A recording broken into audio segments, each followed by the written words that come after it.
Welcome to the Making Math Moments That Matter podcast. I'm Kyle Pierce. And I'm John Orr. We're from MakeMathMoments.com. This is the only podcast that coaches you through a 6-step plan to grow your mathematics program, whether at the classroom level or at the district level. And we do that by helping you cultivate and foster your mathematics program like a strong, healthy, and balanced tree.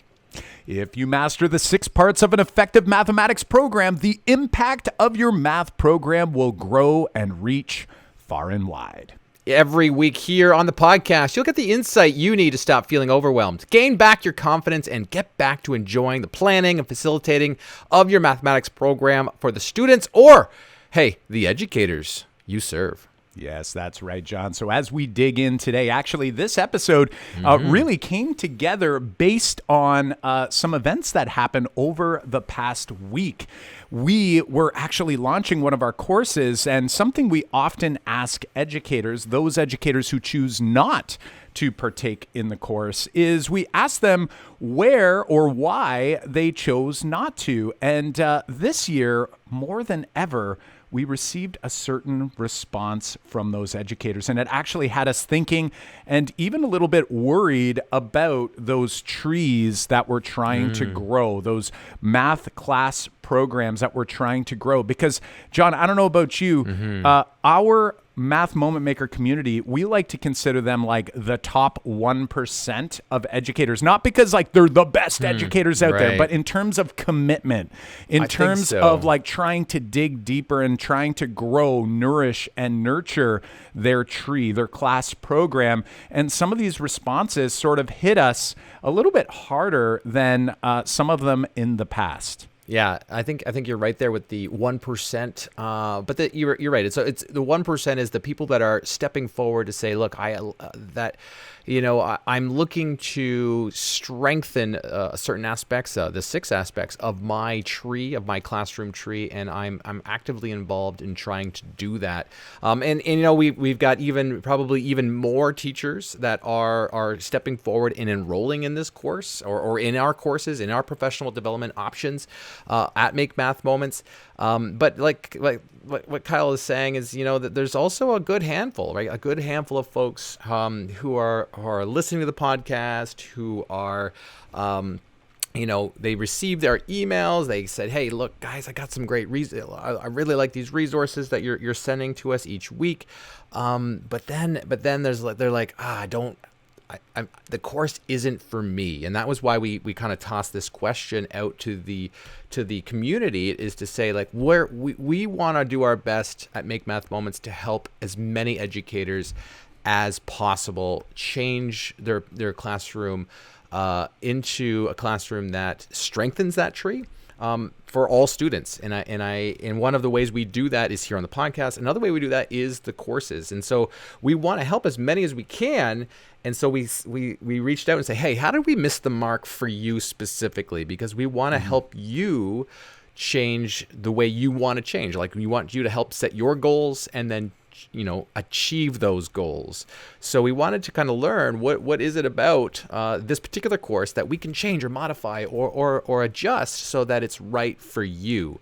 And Kyle, I think a lot of the responses, like you said, they're coming back very, very similar. And I think this is natural. I think we kind of expected this from educators, but we got most of our educators are kind of saying, like, hey, you guys didn't miss the mark. It's just I don't have the time to invest in this course, and I think that's a big, every time we talk to teachers here on the podcast, time is always a factor in professional development, in resources that are happening in the classroom. It's always coming down to time. Yeah, for sure. And, something we're hearing from some of these emails back from educators, again, as you mentioned, one email in particular said, "You didn't miss the mark. This year, I'm finding that emotional issues of several students is taking all of my energy and resources to manage and help them. I come home exhausted and need the afternoon and weekend to recover and do it again." And this particular educator, we know, is a deep, deep learner, has attended so many of our webinars that we do in the evening time, some of our Q&A sessions. And, you know, the part that really got us is that some of what we would say are most motivated most, eager to learn from the past are now saying that they don't have the energy, the time, the mental availability in order to engage in this work. So when we really think about this, and let's think about this from like a numbers perspective. It's a math podcast here, okay, John? So for example, each week typically, we get on average around 12,000 educators listening to the podcast, which is a great number. Like we're so excited to have that audience. But when you compare that to the number of school districts in the U.S. alone, we're talking about less than one educator per school district are tuning into. This is one of the top math specific podcasts out there. And you're wondering to yourself, wow, these are like, again, the go-getters. These are the people who are really committed. If we look at the number of schools, there's like 115,000 schools over in the United States alone. And our email list, we have a little more than half that number of educators on the list. So, and they're from all over the world, but we're talking about less than one educator per school are a part of the Make Math Moments community. And what these educators are saying, like we're talking about the ones that have gone above and beyond to try to push their thinking, their PD, their pedagogy, their content knowledge further. They're now saying, even I am now struggling to find the time, the energy, the availability in order to push my practice even further. And that for you and I know made our hearts sink a little bit because we're going, holy smokes, there is so much work for us to all do collectively in mathematics education. And if our go-getters are even saying, I've got to throw in the towel a little bit here, it definitely concerns us that, our trajectory, which has been like upwards and, positive and pushing forward, it makes me wonder, how are we going to ensure that this work happens maybe during the school day? You're right, and that does bring up that important question of how do we kind of set aside some time, or how do we budget this time, because it is time that we do have to allocate, right? Like there are so much time in the day. There is only so much bandwidth that we can manage ourselves, and if we're feeling burnt out, if we're feeling that it's too much, but how can we help teachers kind of figure that part out? And I know that there are some folks who have dove in and shared back with us how they managed that in their day-to-day time, like in their school time or after school time. Because this work is important. It is important enough for us to make sure that we do include this time of our days. I know that some folks have looked at it as almost like a reverse engineering approach to thinking about how to achieve, say, this learning. Like for example, somebody shared back and said, like, what I did is every morning, this is outside the school day, Kyle, they said, you know what, I read the book A Miracle Morning by Hal Elrod, and it talked about kind of getting up a little bit earlier, and the fact that if we got up a little bit earlier, I know that we're adding extra hours into our day when we do that. And the book does a great job of like kind of highlighting the benefits of waking up a little bit earlier than your normal. And more importantly, it's not like to get stuff done. It's about to feel whole. It's about to like reflect on what you can control of the day and what you can't control of the day. It's almost like there's like this meditation piece to it. But the other part is that you can schedule some small chunks of time in that morning to kind of work through what you want to work through. And I think, when you set goals of saying, like, I'm dedicated to changing my craft. I know it's tough. I know that I've got only so much bandwidth. I know I have so much time. But if I really want to make the change in my classroom based off the goals I'm setting for myself, how do I do that? And this particular person said they got up a little bit earlier and they dedicated 15, I think it was maybe 20 minutes every morning to work through, say, I think it was an online course, or maybe it's to read a book on the subject, or it's to better their content knowledge. They said, you know what, I'm going to dedicate 20 minutes every day to doing something to better myself as an educator. And then when you think about the compounding effect there, or even just the additive effect there, 20 minutes, even just 5 days a week is 100 minutes in a week. And I know like that turns into like a lot over time. Like, for example, our course, our proportional course is, every module is about an hour's worth of time. And we say that course itself, that proportional reasoning course, even though it's, it is about bettering yourself in understanding how to teach proportional reasoning, but way more strands than just that. You could get that course done in 9 weeks, because you've just done, you've done 100 minutes per week. That's 9 modules. Like, all of a sudden it's like 9 weeks, 20 minutes a day. Like, by reverse engineering and breaking it down into small chunks, you can easily see that you can make and achieve the goals you set for yourself, so that it seems manageable, and all of a sudden by the end you've got like this huge outcome. Like, you've added new skills, you've added new ideas, you added new resources to your classroom, and you're helping more students. And also, if you do it like I do it in the morning too, is you're helping yourself set the stage for the day, and that can go a long way for that mental capacity that we need to start our jobs, because this job is a taxing job mentally. Well, and what I'm hearing, John, is this is sort of like a message I'm hearing from you to those, top achievers, right? We're talking about those go-getters who are listening to the podcast. That's you, like, listening right now. Right. You're that 1% we're talking about, time. Or less than 1%, right, of the community. And that's an amazing strategy to help them work through some of those pieces. So I've sort of got, some thoughts on that for that audience. But then I also want to share some ideas, or maybe some wonders for the other part of our audience. And that'll come out in just a bit. But I love your Miracle Morning piece there. I also read the book. Actually, it was you that recommended. We flip book ideas and titles back and forth quite a bit. So you and I are actually becoming much better at finding those times. And whether you want to be that miracle morning person, you don't have to be that guy. But the wonderful thing about it is that you can actually integrate it at different times in your day. So for some of you, if you're thinking, okay, the mornings though, like, I was always the guy that I would be like, okay, I'm going to get up in the morning and I'm going to do my exercise. So I'd often do my run.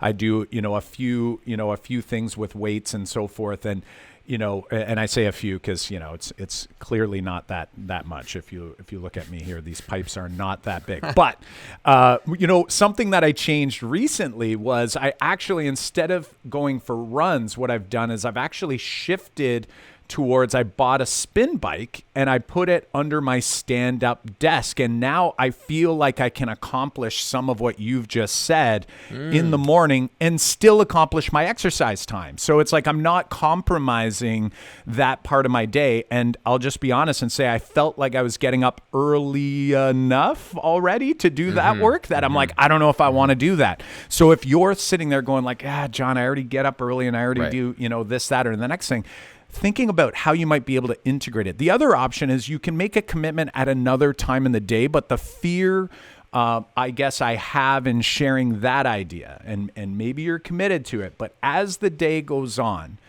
things start piling up. Stress starts piling up. You start to get mentally tired as well. And it becomes easier to potentially skip or miss those things. So these are some great strategies. I was just going to say, think about all those times you thought, I'm going to bring home this marking. And the marking's how did that in your go? Bag, and the marking's sitting in the bag, and then you wake up the next morning, and you're like, oh right, there it is, still in the bag. Yeah, it's because you're mentally exhausted. You finally dust it off, and you're like, ooh, that's been sitting there longer than I thought it was. So so that's for that audience.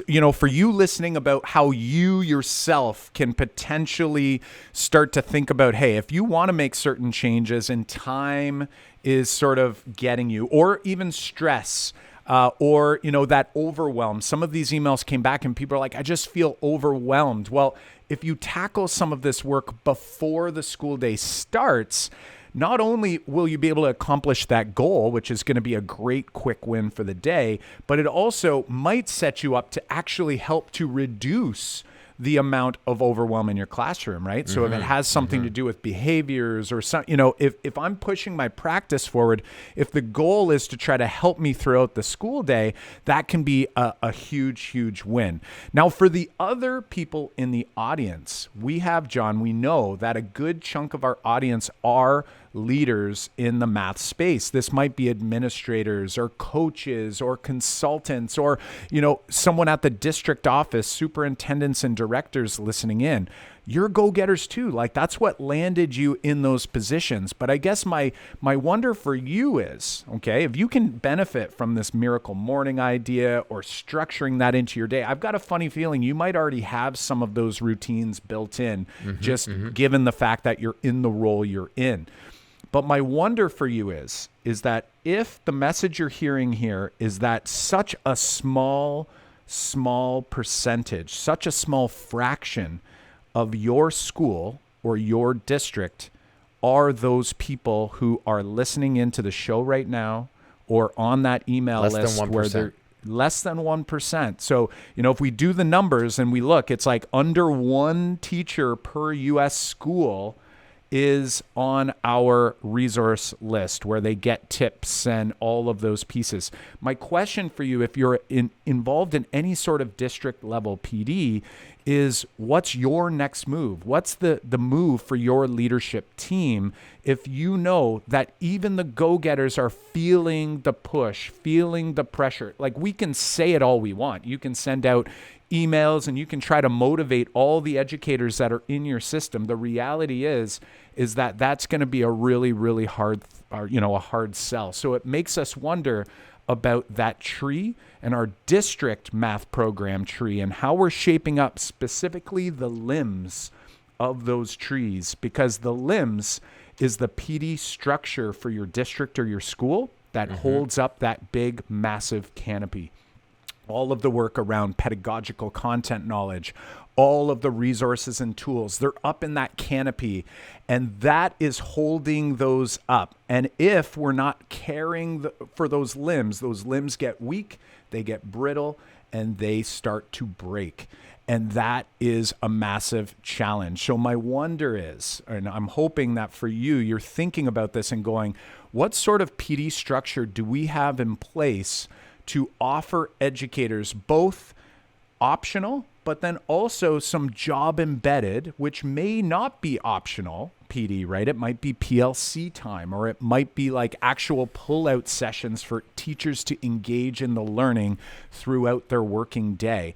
I feel like all of the districts we're chatting with, more and more, those budgets are getting tighter, and that PD time, that commitment to trying to grow our human capital, right? To build capacity in the math leaders in our schools. Those are the teachers that are doing the work in the trenches, in order to build that capacity and to try to keep it and sustain that over the long term. We're seeing less and less of it at probably the worst possible time.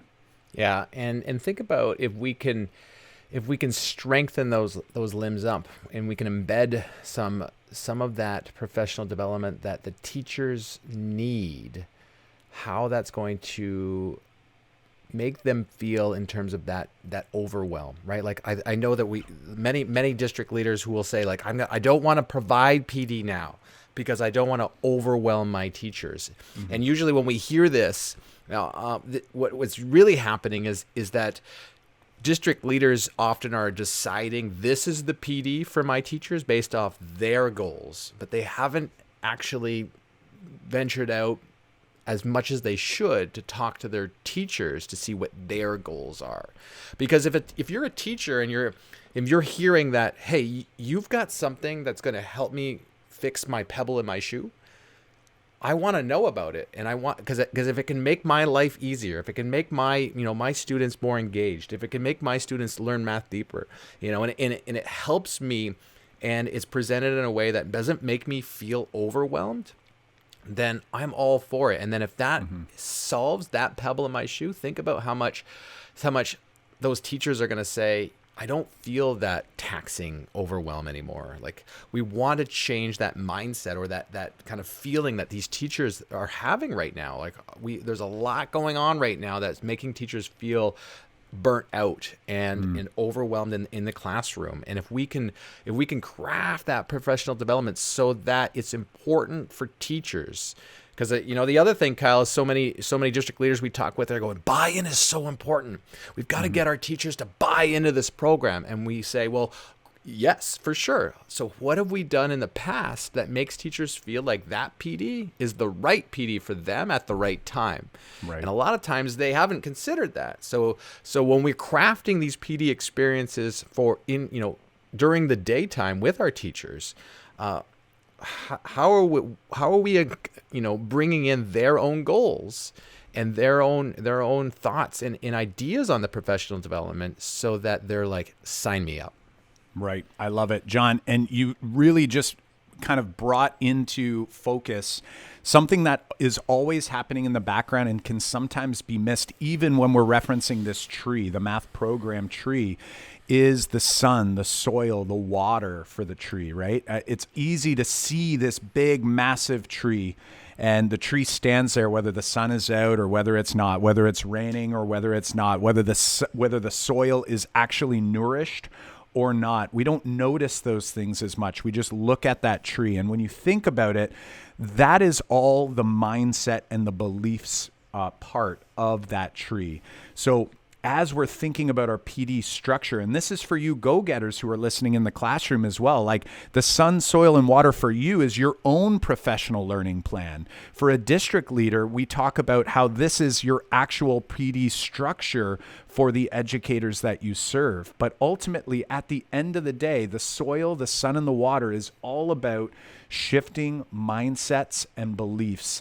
And that involves a lot of work. It's really easy for you and I, John, to sit down and go, you know what? Here's what needs to change. This, and this. And if we just all do that, everything's great. But then when you actually get into the woods, right? And there's a little analogy with the tree there, right? But when you actually get in there, into the thick of things, you start looking at those details and you dig deeper. You realize that these are massive rabbit holes and they need to be explored. But the difference is it's not something that can just be done in a one and done PD day, right? This is work that has to happen over time. And the same is true for our math educators. Our educators over time need to be building in an opportunity for them to engage in that learning. If your district or your school isn't providing that for you, you're going to have to step up and try to figure out, how am I going to get this for myself, because it matters to me, it matters to my students, and ultimately at the end of the day, it helps me as an educator so I can get through the day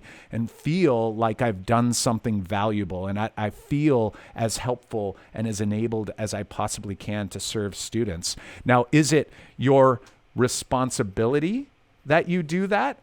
That's a debate, because I would argue the real responsibility is on our schools and on our districts. But what do you do when someone else doesn't take that responsibility?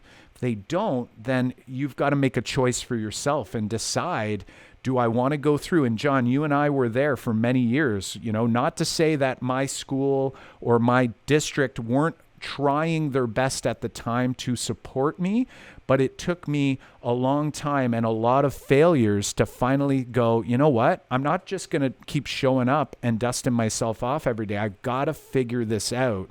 And that's what got us on our journey. So hopefully some of those math moment makers listening out there are continuing. You're willing to push down that path, but specifically for those decision makers, for those district leaders and those school leaders, thinking about how you can craft that program in such a way that's actually going to have an impact and an influence, a measurable impact and influence, so that you can see that everyone's heading in a direction and that each school year isn't us shining the flashlight in some new part of this very dark room.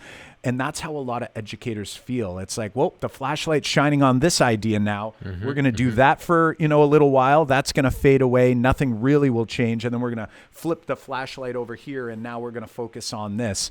We really want to start thinking about that big picture. What is it that we want? And then we start to craft, what does the next few months look like? What does the next year look like? What does the next 5 years look like? What do I want students to say when they walk out of any classroom in my school or in my district? I want them to have similar responses, all positive responses, and ones that you can be proud of because of the work, the hard work you're doing in the planning and delivering of this professional learning structure. Kyle, I think you've got some great ideas here for our listeners. And if you think about some of the action items here, we want to leave you with is if you're a district leader, you're thinking about what are my goals for this year? What are the objectives that we want to achieve? And how can I structure the limbs? That's what we talked about here on this podcast. That's the professional development structures of the district, so that it helps the teachers with what they need help with and it meets your objectives. We talked about mindset, which is the soil, the sunlight, the water of a tree. We need to make sure that we are, crafting our programs so that teachers feel like it's, leaving their pebbles in their shoe and helping them with, stepping forward into their own professional development journeys. So we talked about those things for sure.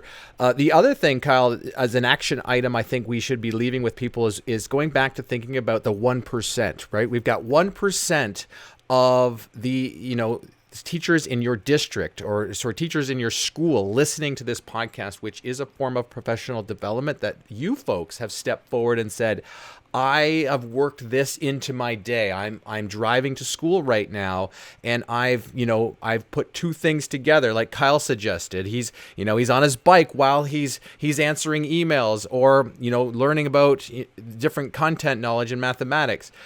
You're driving to school, also kind of making sure that you're doing two things at once to accomplish your goals. Maybe there's a teacher out there at your school who's looking to change but hasn't figured out yet that they can accomplish these two things with one kind of approach. And they're not going to be getting up in the morning early like I was doing, like what the teacher my example was saying.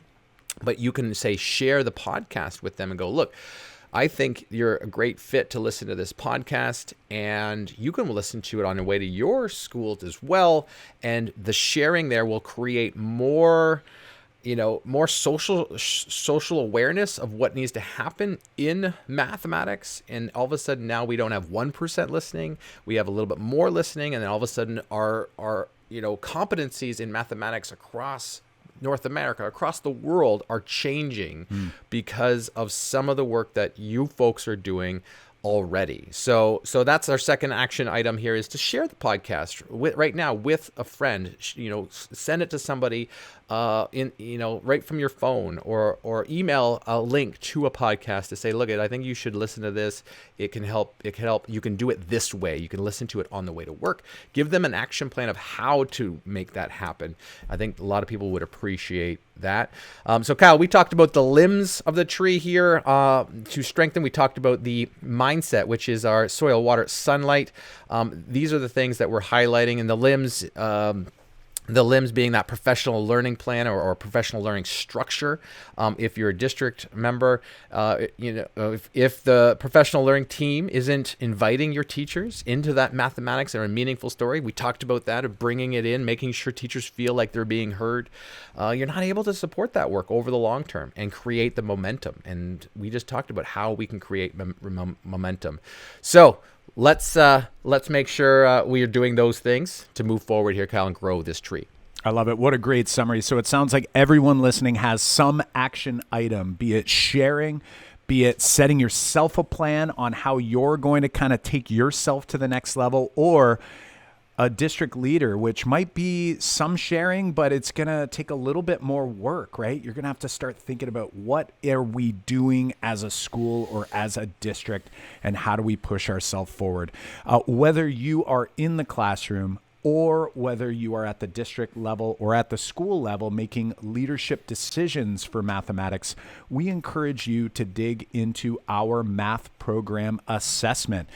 This is about a 12-minute process it's going to take you in order to answer some questions. Some of them you're going to be very familiar with, and then others may be new to you. And the intent of these questions is to try to help not only you get a sense of what's really going on in mathematics right now, but then to also help to direct your attention to a starting point or a next point, because you've probably started this work. Where do I go next? You can do that by visiting makemathmoments.com/report.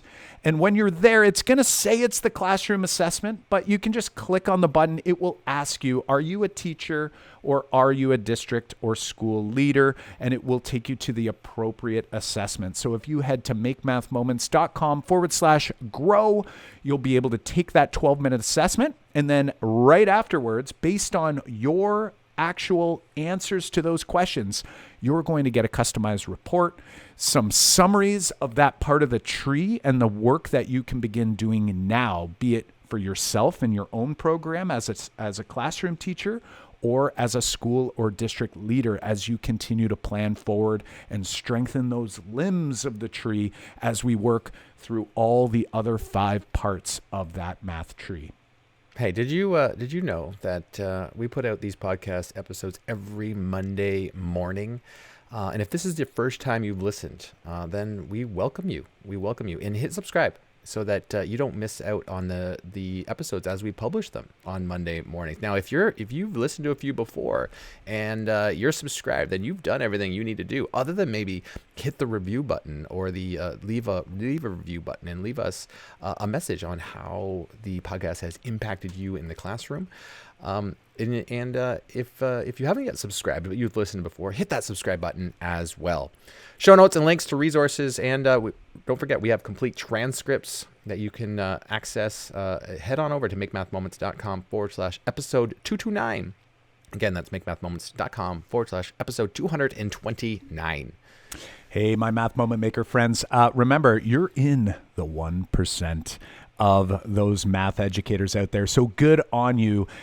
Thanks for listening. And remember, here at the Making Math Moments That Matter podcast, we are here to help you grow your math program like a strong, healthy, and balanced tree so your impact can reach far and wide. Well, until next time, my Math Moment Maker friends, I'm Kyle Pierce. And I'm John Orr. High fives for us. And a big high five for you.